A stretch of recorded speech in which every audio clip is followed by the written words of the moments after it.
and welcome to Third Man In, where we talk all things Supercoach. I'm Nick. I'm Lon.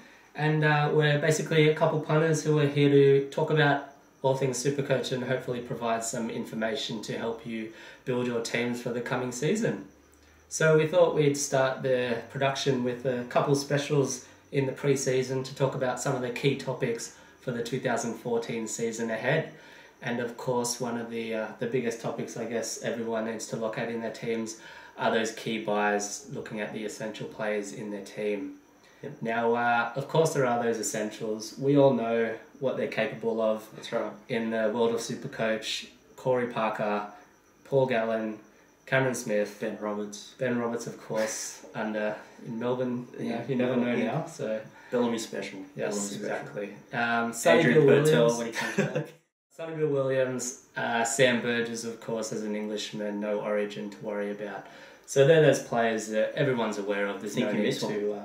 did I? Jonathan Thurston. How can everyone forget? Probably yes. Australia's best halfback, if not future immortal. So yeah, probably the best half that has been in Supercoach. So yeah, of course, definitely, he's one of those essentials. But what we're going to go through is our other picks, the other key buys for each of the positions where we think there's some value in there that definitely is worth some consideration for your team starting the year.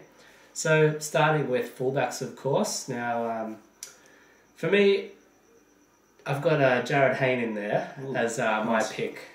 Now, the last couple of years he hasn't had a good run, injuries and whatnot, but at that $290 price tag, I think that's as cheap as you're probably going to find him.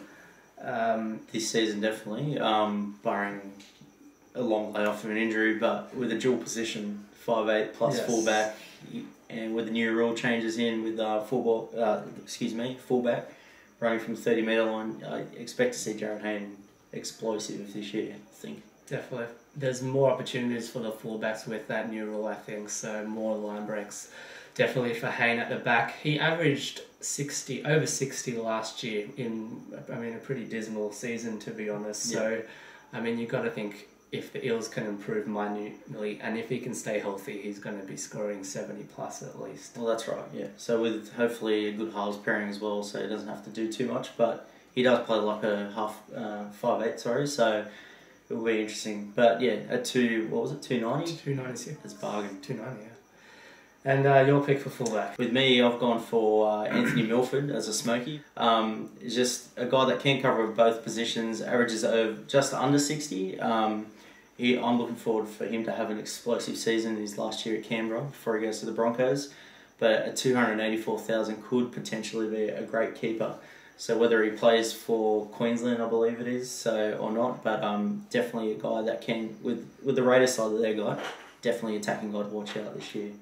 Centre wings now, not the biggest, amount of essential buys or key buys, but there are some good ones in there that you want to keep an eye on. Now I've got Jamie Lyon down. Yep, absolutely. He's probably one of the most consistent performers in that position. Not being an Origin player is obviously key to that. It's a huge bonus when Origin comes around. He kicks goals, so with that average of, I think it's close to 65 average, is if you're not starting with him, I think definitely after the Eagles have their two buys, definitely got to be jumping on Jamie Lyon. Yeah, definitely. Yeah. Well, my pick obviously is probably one of the greatest fullback centres going around is Greg Inglis. At $314,000, he is a freak of a player.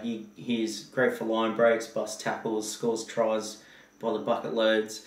Probably a player that the Rabbitohs really do need because they do fail without him. But averaging 65, just over 65, he's definitely one of the guys that if you're going to spend some money at fullback position, he's definitely one of them, or centre wing position. Yeah, definitely. When he's in form, some of those runs he's just unstoppable. He is. He can amass like 20, 30 points in one run, tackle breaks, line breaks. Yes, there was that game last year that was pretty crazy. So yeah. Yeah, definitely.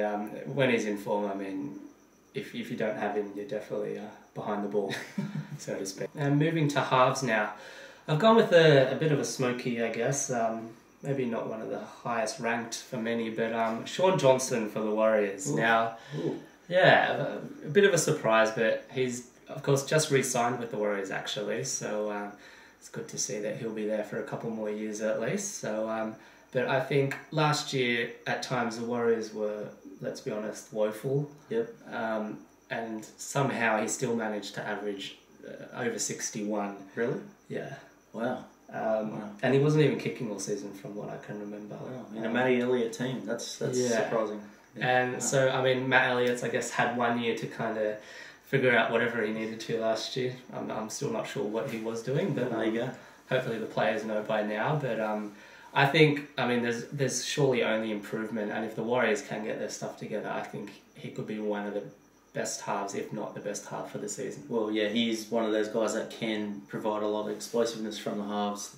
Great step, great ball running ability, just a freak of a player, really. But for me, I've gone more the Adam Reynolds, gone a bit safe. I've had this guy since he was a rookie. He has not let me down with the goal kicking duties and just seems to be getting better and better every year. Possible origin this year, no one knows, but $317,000 price tag and averaging over 66. The kid's a freak, and this is his third year in, so it should be interesting to see what he can do, especially on that forward pack. He's definitely one of the halfbacks to watch, and probably Daly Cherry Evans as an honourable mention there. But I like Reynolds, so just a bit more options available there. Definitely, and it will be interesting to see how he potentially links up with Luke Keary if he does indeed get that. That's right, that will be good. Half spot for Souths. Moving to the forwards now, one of the players who were unlucky to make our essentials list that we named at the start. My personal favourite, probably Farah.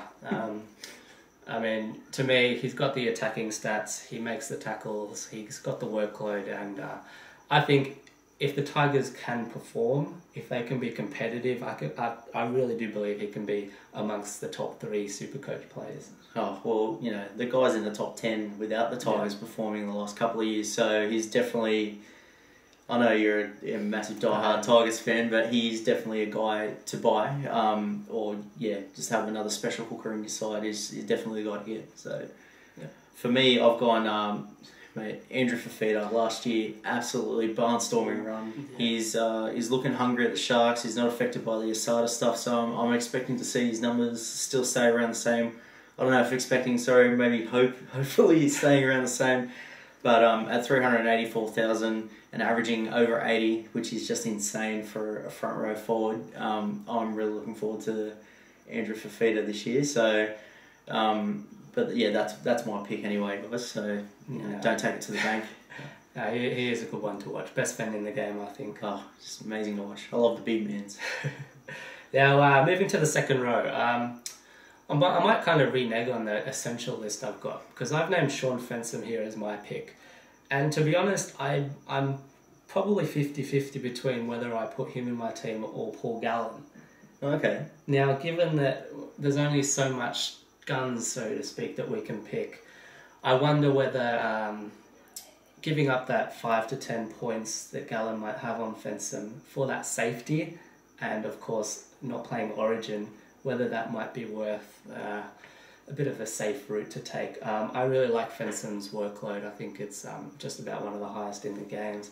And if Ricky Stewart, of course, the question is if he does play the 80 minutes or close to under Ricky Stewart, that's true. I'm definitely going to look to have him in my team. He'll take you through the Origin period, so very consistent. True, a very good asking price. I think it's just above 300,000 at the moment, and averages about 65 plus. Yeah.